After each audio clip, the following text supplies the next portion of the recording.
Shalom.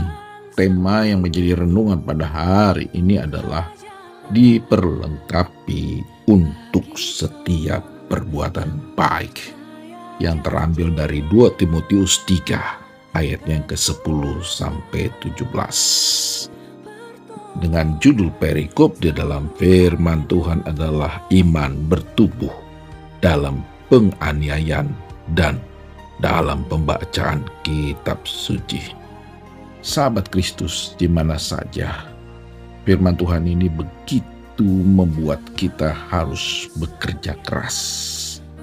Paulus memberikan teladan, ajaran bagaimana dia hidup dalam kesabaran dan ketekunan dan kasihnya dan imannya kepada Tuhan.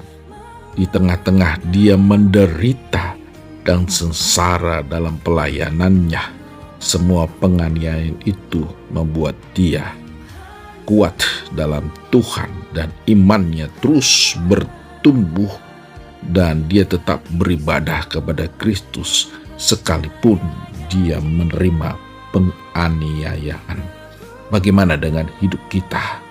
Apakah kita sudah mengikuti teladan daripada Kristus di tengah-tengah kehidupan kita yang penuh dengan lika-liku penderitaan dan penganiayaan?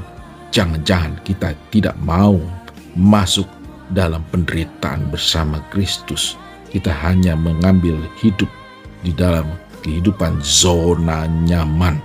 Berapa banyak anak Tuhan yang mau hidup sungguh-sungguh dalam Tuhan dan siap menanggung nama Yesus, khususnya di bangsa kita, yang mengambil bagian bahwa kita harus menunjukkan diri kita dan memberikan teladan bagi sekeliling kita, bahwa kita betul-betul anak Tuhan. Karakter Kristus ada dalam kita dan kita siap hidup bersama Kristus apapun konsekuensinya yang kita terima. Dan firman Tuhan juga mengajarkan kita bahwa kita tetap berpegang pada kebenaran, keyakinan kita kepada Tuhan, dan ingat juga bahwa kitab suci yang kita yakinin untuk mengajar dalam kebenaran memberikan kita bahwa kita harus hidup dalam kebenaran firman Tuhan. Kita tidak ada toleransi lagi atau melakukan kompromi dengan cara-cara hidup dunia.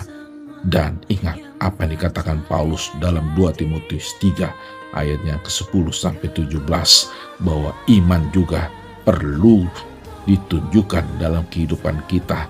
Bukan sekedar hanya percaya kepada Yesus Kristus sebagai Tuhan, tapi iman juga bekerja dengan perbuatan yang nyata.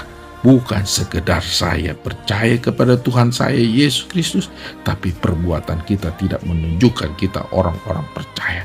Jadilah orang percaya yang selalu ditunjukkan dalam perbuatan sebagai orang percaya.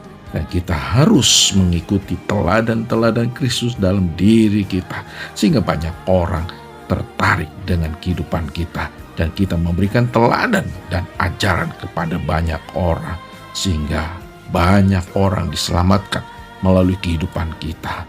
Mari, waktu ini adalah waktu yang baik, kesempatan selama kita hidup. Bangkitlah kita melakukan, sekalipun mungkin tidak mengenakan dalam hidup kita. Kita menerima penderitaan penganiayaan, mungkin kita difitnah, mungkin kita dikucilkan, dijauhkan dari kehidupan dunia.